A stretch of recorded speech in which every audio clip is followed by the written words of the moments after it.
Hello, I'm Jennifer Martinez. The Doña Ana County Legislative Coalition has developed the following list of priorities for the 2016 session. We thank you for taking some of your valuable time to view this short video from our respective partners.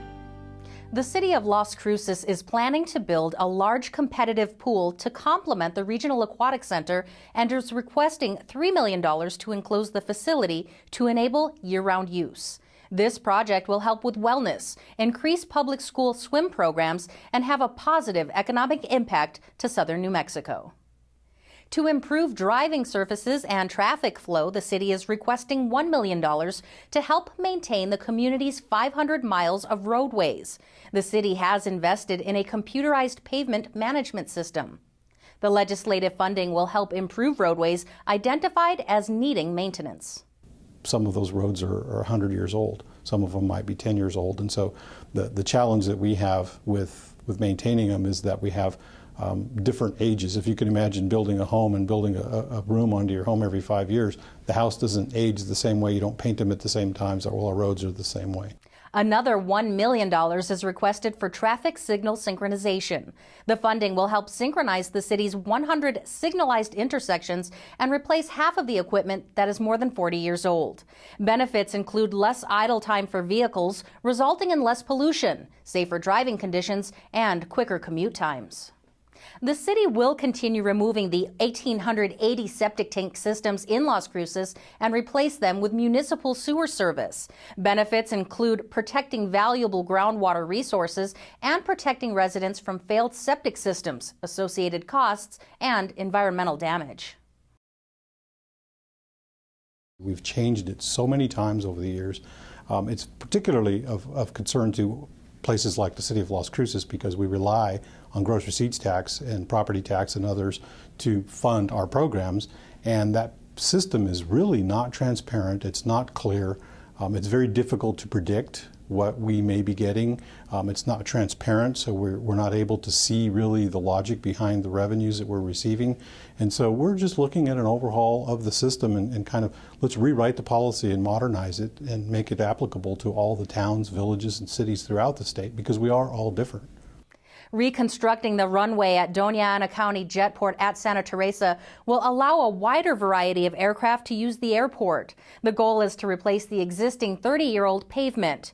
The runway upgrade will allow larger and heavier aircraft to use the airport, to include aircraft up to the weight of a Boeing 757. That's going to allow for more businesses, larger aircraft, more air traffic to come into the county's airport, which translates into higher tax revenue and more revenue for the county and its businesses. The fairgrounds west of Las Cruces are used for multiple ongoing events such as the Southern New Mexico State Fair, rodeos, car racing, and concerts. The county seeks to continue ongoing infrastructure improvement, including replacing buildings, electrical and water utilities, and improving accessibility. Improvements could attract additional revenue-generating activities. Counties are allowed by state law to issue industrial revenue bonds, known as IRBs. The distinction is that there is a provision in the code governing counties that allows for a protest to be heard before the State Board of Finance. That does not exist in the municipal IRB code. And so it creates an obstacle or a barrier to counties in their economic development efforts.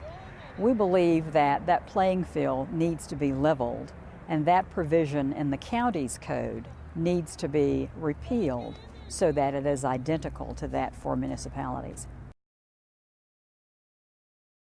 Doña Ana County has about 59 licensed small loan companies, and most of them make loans with interest rates ranging from 300 to 600%, although we have also found some with interest rates as high as 1,300%.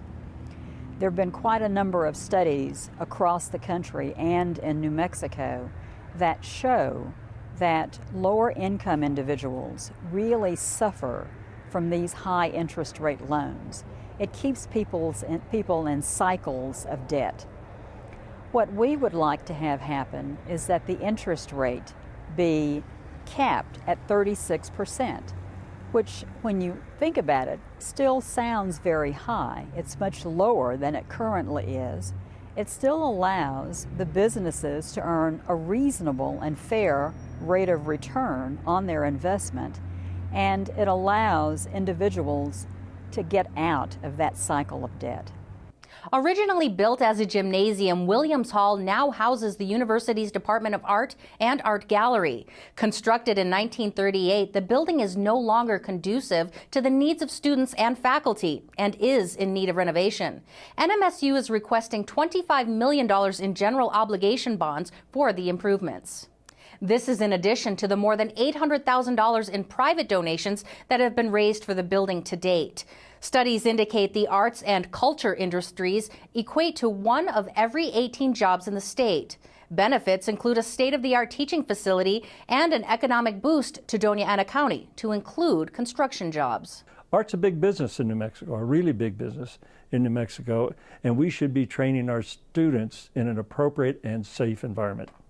The university and community college will ask for help to plan, design, construct, renovate, equip, and furnish classrooms and begin roof replacement at the Doña Ana Community College.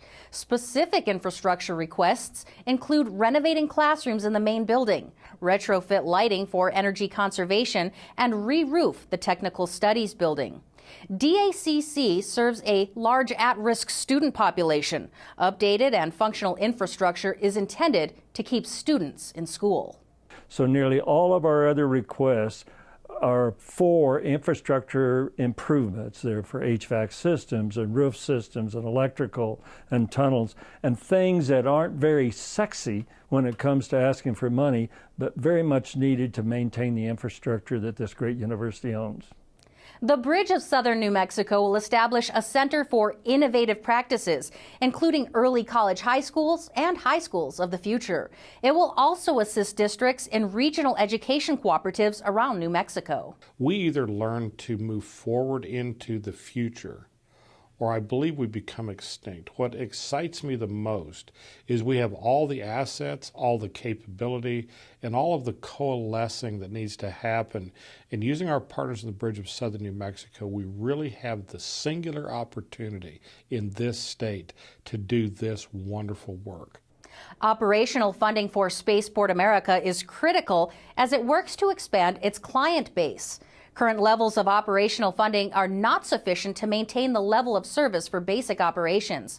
The $2.8 million in funding will assist Spaceport America as it awaits its major tenant's operations. Well, Spaceport America is truly one of the most unique economic development assets we have in the state of New Mexico, and we have already experienced the value it brings to the state, and that's in jobs. Over 1,400 direct and indirect jobs have already been created. And we need operational funding to continue the momentum going forward so that we can have more jobs available to New Mexicans in the future. Well, the Doña Ana Legislative Coalition, when we come together, we evaluate policy items or funding requests that can really enhance the quality of life and economic value within our particular region. This policy item, which is to allow Spaceport America to have a liquor license, is something that could actually do both, and it's something similar to other state facilities like what we have on New Mexico State or UNM, or even designation that allows Farm and Ranch to have alcohol at events. This will enhance Spaceport America's ability to have corporate things like corporate retreats, product launches, racing promotions, or even just social events. La Clínica de Familia is currently renovating a building in downtown Las Cruces to provide healthcare services to women and children. It is also taking over the First Step Medical Clinic. In addition, LCDF will provide mental health care formerly provided by La Frontera. The requested funds will help equip the new facility, update the ultrasound equipment and IT infrastructure to incorporate electronic health recording hardware for First Step. Current para law forbids retirees from collecting their pensions when they do return to public employment. At the same time, government agencies throughout New Mexico have difficulties in finding eligible qualified candidates to fill vital positions.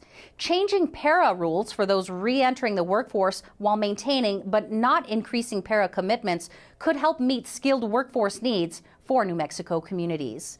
Thank you again for watching this video from the Doña Ana County Legislative Coalition. I'm Jennifer Martinez.